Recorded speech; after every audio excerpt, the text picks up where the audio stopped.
Chapter 12, Days of Waiting. Fintan Hardy had high hopes of a quick solution of the mystery when he went to New York. Possession of the wig, the hat and the coat gave him 3 clues, any one of which might lead to tracing the previous owner quickly, and the detective was confident that it would not be long before he would unravel the tangled threads. He had not stated his optimism to the boys, being careful not to arouse their hopes, but in his heart he thought it would be but a matter of hours before he ran the owner of the red wig to earth. But obstacles presented themselves before him in bewildering succession. The wig appeared to be his chief clue, and when he arrived in the city he went directly to the head office of the company that had manufactured it. When he sent his card in to the manager he was readily admitted, for Fintan Hardy's name was known from the Atlantic to the Pacific. "Some of our customers in trouble, Mr. Hardy?" asked the manager, when the great detective tossed the red wig on his desk.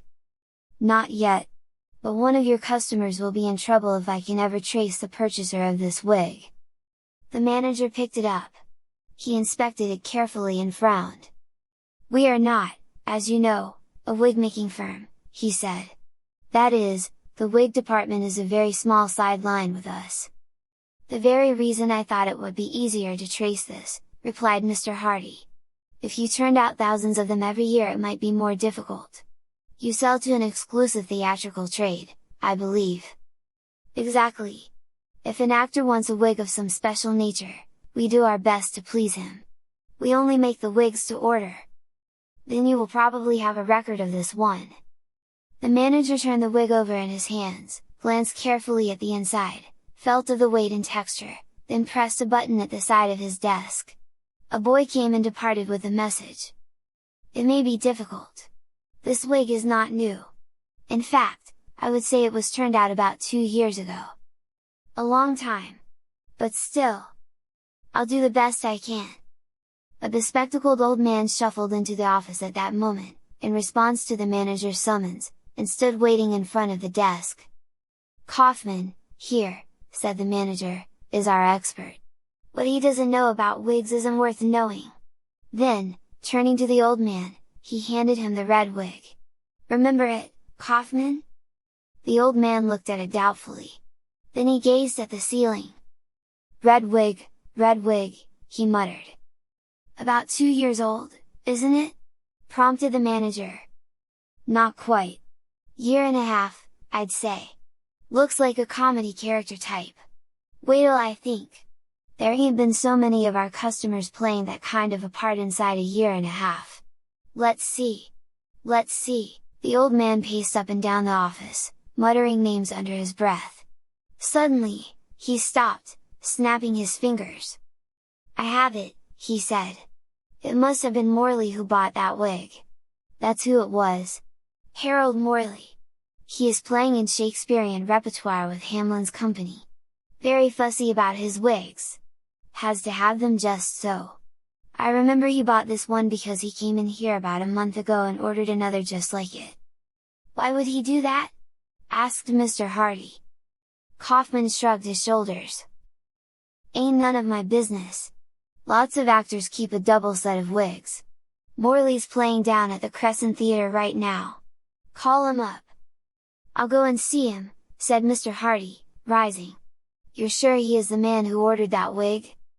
"Positive," replied Kaufman, looking hurt. "I know every wig that goes out of my shop. I give him all my personal attention. Morley got the wig, and he got another like it a month ago. I remember." "Kaufman is right," put in the manager. "Morley has a very good account with us. If Kaufman says he remembers the wig, it must be so." "Well, thank you for your trouble," answered Fintan Hardy. "I may be able to see Mr. Morley in his dressing room if I hurry. It lacks about half an hour of theatre time. You'll just about make it. Glad to have been of service, Mr. Hardy. Anytime we can do anything for you, just ask." "Thank you," and Fintan Hardy shook hands with Kaufman and the manager, then left the office, bound for the Crescent Theatre. But the detective's hopes were not as high as they had been. He knew that Morley, the actor, was certainly not the man who had worn the wig on the day the Roadster was stolen, for the Shakespearean company of which Morley was a member had been playing a 3 months run in New York. It would be impossible for the actor to get away from the theater long enough for such an escapade, just as it was improbable that he would even try to do so. He presented his card to a suspicious doorman at the Crescent and was finally admitted backstage and shown down a brilliantly lighted corridor to the dressing room of Harold Morley. It was a snug little place, the dressing room, for Morley had fitted it up to suit his own taste once it was assured that the company would remain at the Crescent for an extended run. There were pictures on the walls, a potted plant in the window overlooking the alleyway, and a rug on the floor. Seated before a mirror with electric lights at either side, was a stout little man, almost totally bald. He was diligently rubbing cold cream on his face, and when Fintan Hardy entered he did not turn around but, eyeing his visitor in the mirror, casually told him to sit down. "Often heard of you, Mr. Hardy," he said, in a surprisingly deep voice that had a comical effect in contrast to his diminutive appearance. "Often heard of you. Glad to meet you. What kind of call is this? Social, or professional?" "Professional." Morley continued rubbing cold cream on his jowls. "Spill it," he said briefly. "What's it all about?" "Ever see this wig before?" asked Mr. Hardy, tossing the red wig on the table. Morley turned from the mirror, and an expression of delight crossed his plump countenance. "Well, I'll say I've seen it before," he declared. "Old Kaufman, the best wig maker in the country, made that for me about a year and a half ago. That's the kind of wig I wear for Launcelot Gobbo and the Merchant of Venice. Where did you get it? I sure didn't think I'd ever see that wig again." "Why?" "Stolen from me. Some lowdown egg cleaned out my dressing room one night. During the performance. Nerviest thing I ever heard of. Came right in here while I was doing my stuff out front, grabbed my watch and money and a diamond ring I had lying by the mirror, took this wig and a couple of others that were lying around, and beat it. Nobody saw him come or go. Must have got him by that window." Morley talked in short, rapid sentences, and there was no mistaking his sincerity. "How many wigs did he take?" "About half a dozen. Funny thing about that, too. They were all red. Took nothing but red wigs. I told the cops to be on the lookout for a red-headed thief. I didn't worry so much about the other wigs, for they were for old plays, but this one was being used right along. Kaufman made it specially for me.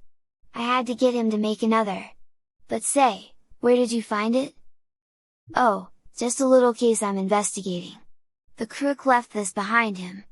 I was trying to trace it." "Well, you've traced it all right. But that's all the help I can give you.